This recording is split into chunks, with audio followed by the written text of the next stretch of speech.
moderate rebels are against Al-Qaeda or fighting Al-Qaeda has now been exposed as complete lies, basically. Now, I believe it was 2 days ago or 3 days ago, there was a huge bombing in Homs, in a, quote, government-controlled area, of a school, which killed 41 school children. There you see the Al Jazeera headline, "Children killed in Homs double blast." Killed 45 people, including 41 children. This basically got no mainstream coverage whatsoever. It was in Al Jazeera. Imagine if a school was bombed in America and 41 kids died. I mean, that no attention whatsoever on this. And why? Well, because it's being carried out by the very same rebels that are in bed with the FSA, which are about to receive a huge new cache of weapons courtesy of the Obama administration. So tell us about this school bombing that just occurred. Well, it's very easy for the media who do report it to try to blame it on ISIS, but actually ISIS doesn't have much of a presence in the Homs region in the southwest of Syria. They do have a presence, but it's very minimal. And what happened was Homs was touted as the heart of the revolution only about a year ago, until it was actually taken back by the government forces and the military. So the Syrian troops secured these areas, and now the only way that these extremist militias can extract basically vengeance upon those residents of Homs that are now living their daily lives is to have these suicide bombings. And it wouldn't be the first time. That area has been under car bombs like twice or three times in the past. And the fact that BBC and, I've looked up the coverage of the story, and it's very minimal. They try to ignore it because they don't want to point out the atrocities of the rebels that they have been supporting for the last 3 years and calling democratic, freedom fighters. And this attack against the school was a deliberate attack. There was no military targets anywhere around the proximity of the region. There were not any soldiers or anything like that. And the bombs went off just as the kids were coming out of the school. And there's video footage of it online, and it's quite horrific. I would warn anyone that would search for it. But it's interesting also that some of these human rights groups and NGOs also didn't have much of coverage of it. And in fact, the Syrian Electronic Army had to hack into the Twitter and the page of UNICEF just to get them to cover the Homs car bombing. And as soon as they got their accounts back, of course, they deleted any evidence of the car bombing of the school. So did anyone actually claim responsibility for the bombing?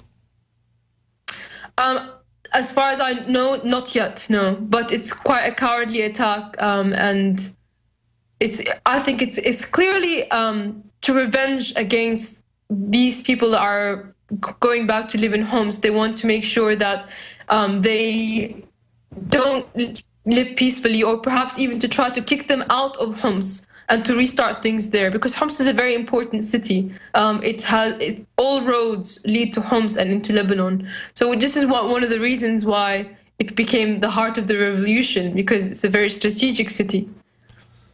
And there was this new group that suddenly emerged out of nowhere, Khorasan, a couple of weeks ago, which the Obama administration claimed it had bombed. Tell us about Khorasan. Is that a real group, or is it just an offshoot of Jabhat al-Nusra? Khorasan is basically just Jabhat al-Nusra. And I don't know why they've decided to give them a new name. I suspect it's because they don't want to make it clear that they're targeting Jabhat al-Nusra, because it would anger all of the moderate rebels that they're supporting in Syria, and anger all of the people in Syria who support the insurgency and the revolution, who also happen to support Jabhat al-Nusra. And you can see that, again, even the group that the US has said that these are the moderates and these are the people we're giving weapons to, said that we condemn the strikes against Jabhat al-Nusra, because if they don't do so, then they're going to lose a lot of supporters, and they basically can't survive without Jabhat al-Nusra. Many times the Western media has admitted that Jabhat al-Nusra and ISIS are basically the main groups fighting in Syria, and yet they're still trying to undermine the Syrian government. Okay, we'll be back after the break. Calls for Syrian Girl, 1-800-259-9231. This is the Alex Jones Show Live. Get your calls in. Newsflash. Home invasions are on the rise. It takes less than 10 seconds to kick in a door. 10 seconds is not enough time to protect your family. And what would happen if you're not home? Easy Armor is the ultimate security solution. 85% of break-ins are through a door. Protect your home now with Easy Armor. Go to invasionstopper.com to get real security for under $70. That's invasionstopper.com. Easy Armor. Your security is our only business. You heard the discussions all over the radio. You couldn't believe what you were hearing. You trusted them. You felt betrayed. Your emotions began to consume you. Outrage set in. Then, nothing. Days turned to weeks and months. Then, you've forgotten. But they haven't. They're still monitoring your every move. It's coming. What's coming? Monitor blockitpocket.com. Or will you forget?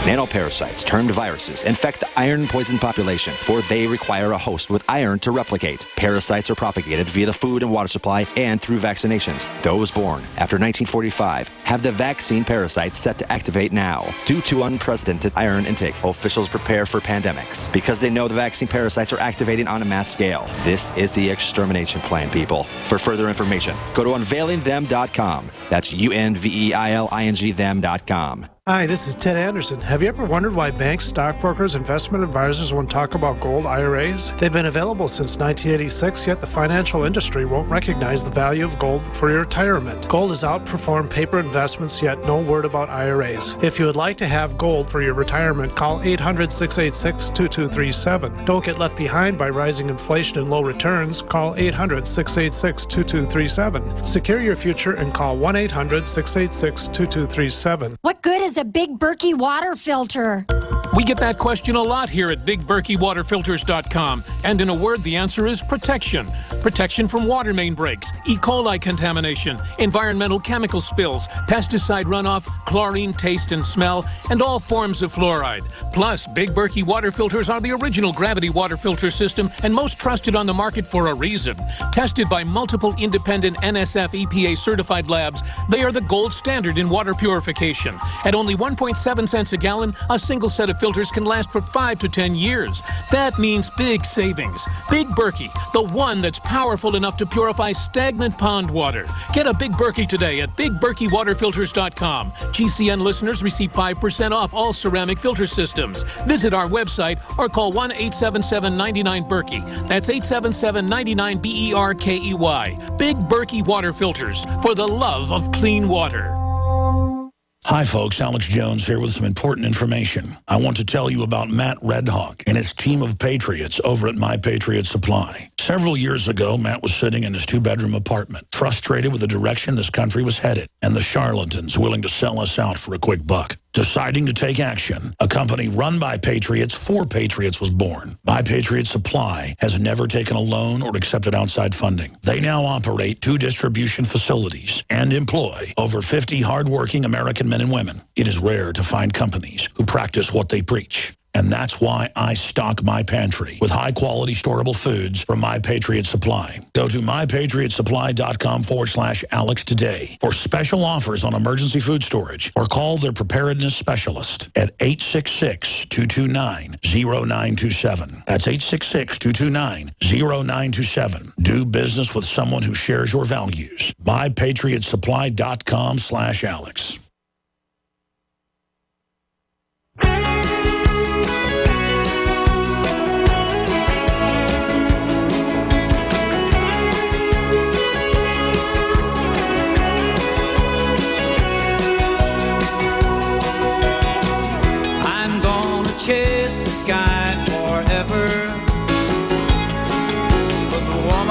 We're back live on the Alex Jones Show, Friday edition with me, Paul Joseph Watson.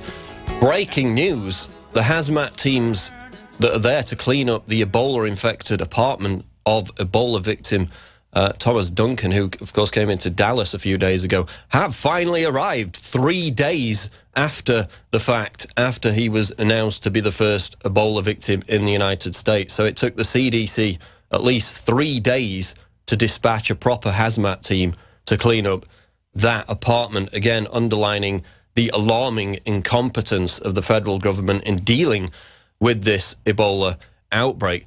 Mimi Al-Laham, Syrian girl, I know you've been tracking Ebola. You made a video about that recently. Give us your take on the Ebola outbreak. Well, you know, I've actually been looking into Ebola because it's a very interesting virus for many years now. And I remember just learning about how it's one of the deadliest viruses known to man. It has a 90% kill rate, especially the Zaire strain, which is apparently the strain we're facing right now. And interestingly, there was no Ebola before the 1970s. And the first case of Ebola was actually not in Africa. Well, an Ebola-like virus, the relative of it being Marburg.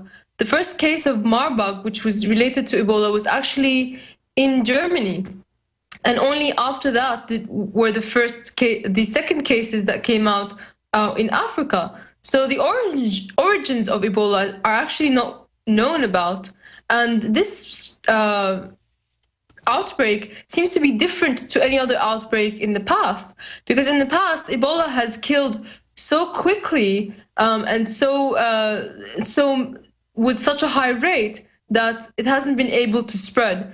But in this case, it seems to be spreading out of control. Nobody knows why this outbreak occurred and why it seems to be different from all the rest.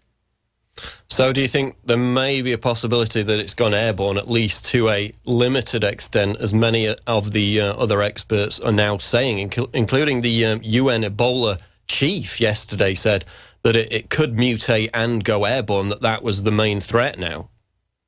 Well, I've read that once viruses enter enough hosts that they could mutate and go airborne.